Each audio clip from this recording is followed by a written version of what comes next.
Alright guys, welcome back to the channel. This is going to be a really good video today. We are going to learn about what is the PBA.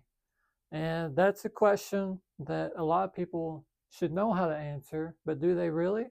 Well, we are going to find out in this video. So, what if I told you that bowling used to be one of the biggest sports in America? They were pulling in millions of viewers on TV and drawing some of the biggest crowds. But today, most people don't even know what the PBA is, or if they do, they don't know it's on TV or even know how to watch. So what happened, you may ask? Well, in this video, we're going to find out, so stay tuned.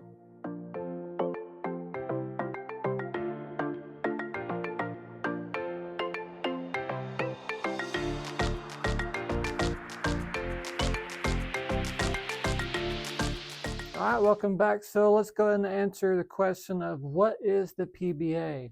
All right, so the points I have here for you is the PBA stands for the Professional Bowlers Association.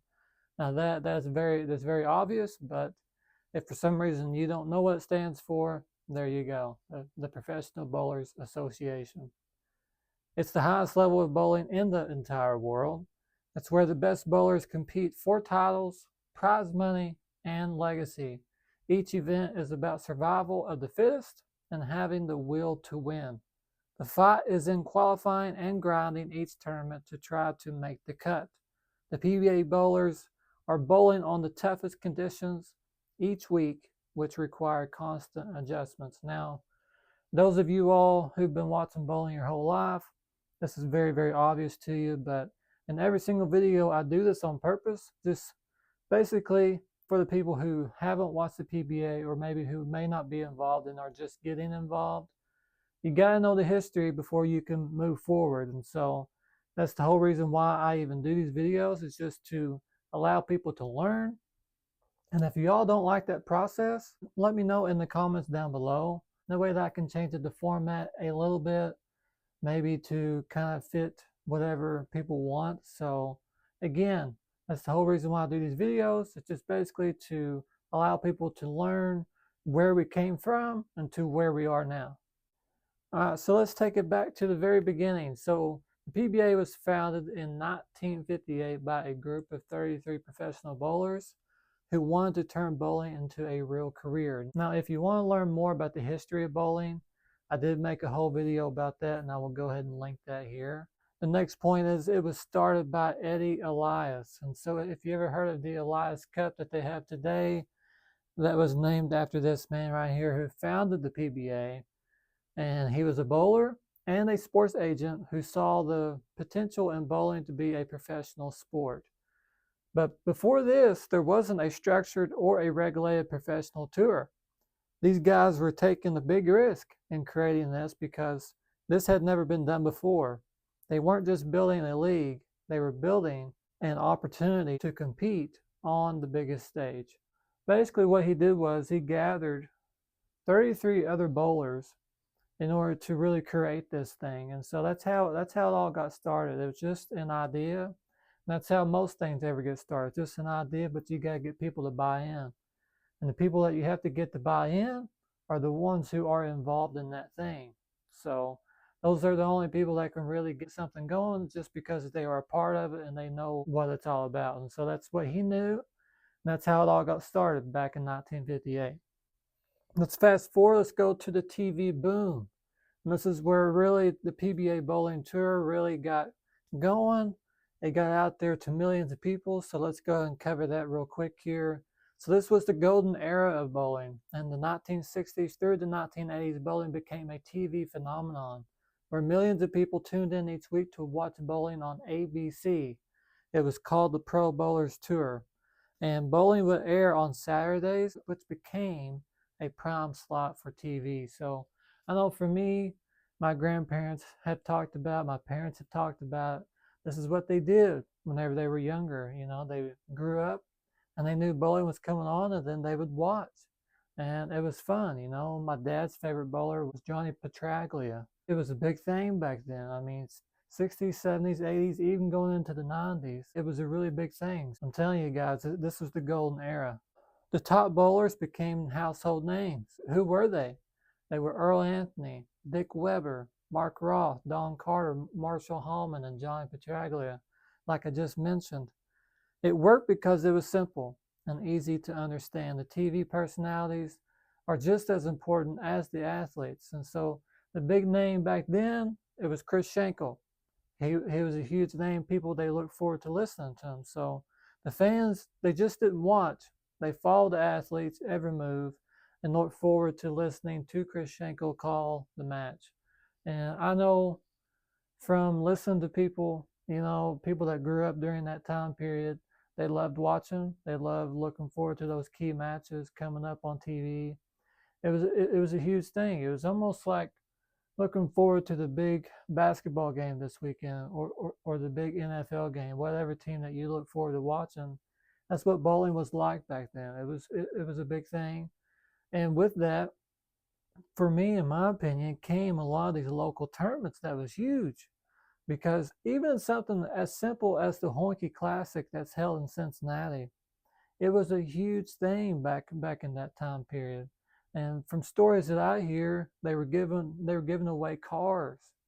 The purse was huge compared to today, where I mean, the cash it's just not there. So people today more or less are just bowling because they like to compete, because the money's just not there.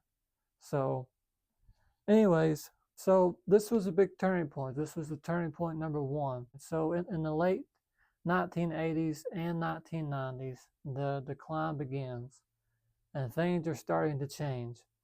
And they began losing their TV audience because of more channels to watch. So there was a lot more competition for airtime.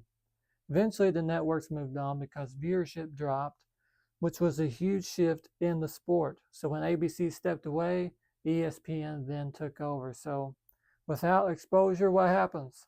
The sport starts to go downhill as far as money and opportunity is concerned. So this was a really big turning point, because when things start to shift, especially with TV, that changes everything.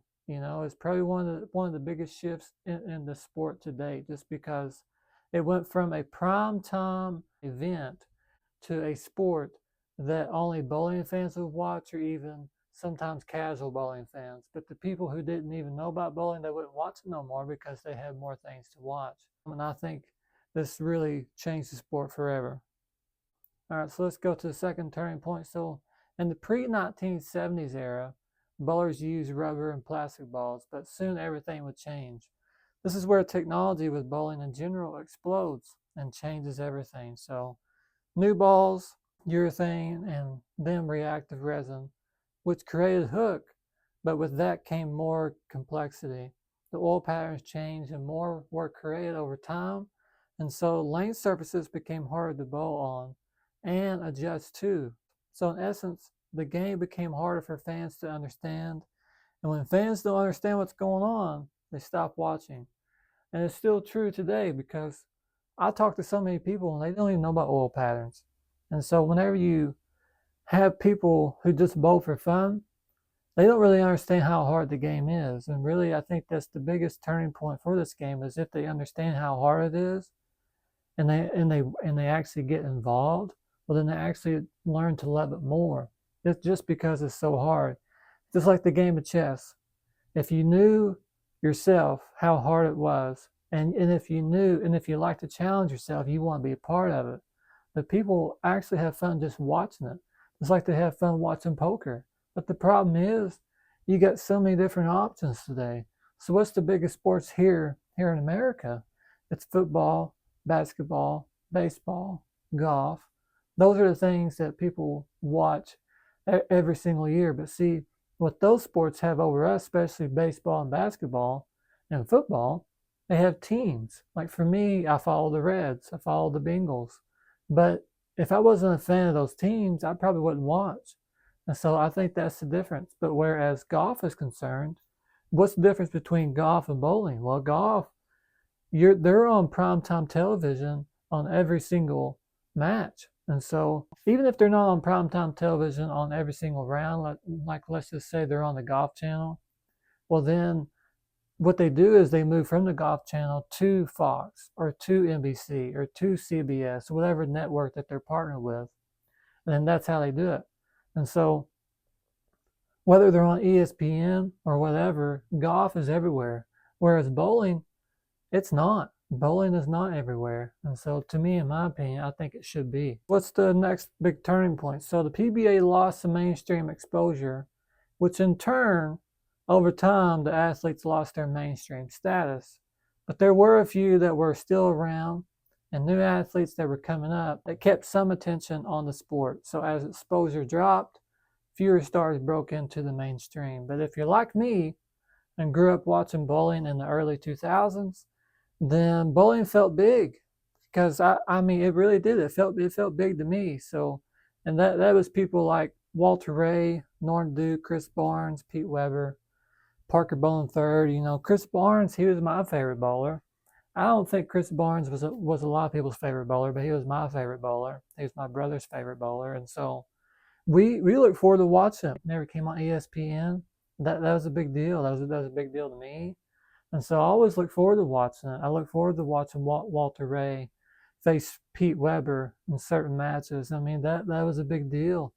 But see, I think that's the thing, though. It's like you look forward to watching that, but the thing is, nobody knows what happened leading up to those final five that got on TV. And so I think that's where the shift needs to change in this modern era in order to really in order for people to really understand what's going on behind the scenes leading up to the final match. I know the PBA have tried to do that here and there, but the thing is, it's all about marketing. It's all about getting within the mainstream and allowing people to see it. And so I think they've tried, but they've tried very unsuccessfully because bowling, to me, is still kind of in a decline. It's kind of leveled out, but it's still declining as far as other sports are concerned. So if you're going to compare bowling to golf or bowling to tennis, bowling is way down here as far as money goes and viewership goes. So we got to change that.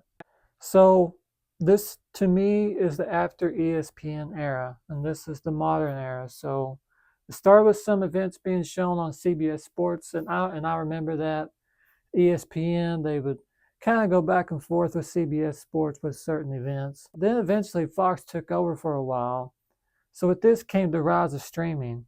And as of recently, the CW now has television rights. So today, the PBA still has plenty of talent like it always has. The skill level is higher than it's ever been, but the spotlight is smaller in ways, but bigger in other ways. So instead of the TV, the growth is happening mostly online. So you'll see a lot of people, even like what I'm doing right now, a lot of people, they're online, they're on YouTube, they're on different streaming platforms. I mean, you got Bowl TV now in order to watch some bowling events. And so really, it's only for true bowling fans, the streaming is. I mean, you don't have casual bowling fans, even me. I don't watch it because I'm not interested in it. It's not fun to watch. To me, it's boring. Here I am, a professional bowler, and it's boring to me. So if it's boring to me, how's somebody down the road who don't even know what bowling is how are they going to tune in? They're not. They're not going to tune in. They'd much rather watch some movie on Netflix or on Prime Video or on something else, or maybe some show or maybe some other sporting event, maybe get the NBA playoffs, like the playoffs are going on right now. They're just now starting. So maybe they want to watch that. And so that's the thing. And I think a lot of people, they watch stuff on YouTube, which is fine. But again, how is that helping the PBA? It basically just keeps them afloat. They're not drowning, but they're staying afloat, which is fine. But my thing is, don't you want to rise up? Don't you want to get on a plane, get on a jet, and go farther up? Go buck wild, go like the rocket that just shot off the Artemis 2. Don't you want to do that? I don't know. I don't know if the PBA wants to or not. I know I do, but I don't know. That's just my opinion. So let's get into this. Why does this matter? So where a sport is shown, that dictates how successful it will be. This affects everything like prize money, sponsorships, and even how bowling is seen in the public space. So if you are a bowler, this impacts you directly because the bigger the sport is, the more opportunities come your way. Bowling did not disappear. It just changed. Sports grow because people see them. The more visible something is, the bigger it becomes. To me, those are the biggest points of this whole video. And if you take anything away from this video, it's all about getting seen. And I think that's why social media has really taken over the world by storm. It's just because it allows people to get seen. But the problem is, you're flooded with all this information, with all these different people saying different things. And so, still, in my opinion, TV, the big channels, Fox, NBC, ABC, CBS, they are still big because all of the big events are still broadcasted on those channels. And then if you want to throw in Prime Video, Netflix, and Apple TV, they're big. And so anytime that there's ever a big event, they're broadcasted on those platforms and they are promoted, you know. I mean, you got other platforms out there, but I'm just saying that's the thing. Bowling would have to do that. Bowling, in order to get back into the mainstream, they would need to get back onto those platforms and really promote themselves and really show the world what we are, what we're about, or how hard bowling is, and how hard it is to actually get to the final five. To me, this is the takeaway. The competition never left. Talent is still here. The game in general hasn't changed, but the question is, can bowling ever become great again? That's the question that I will answer in the next video coming up. And I'm going to break down every single key, like I've went over a little bit in this video, but I'm going to break down every single key of how PBA can really become great again. And so really that's my goal with this video, is just basically to show what bowling was, what bowling is now, and then in the future what bowling could be if they do these certain things. So I will cover that in the next video coming up, so be on the lookout for that whenever it posts. But with that, that's the end of this one. And so thanks for watching. If you like this video, go ahead and like and subscribe, and then I will see you in the next one coming up.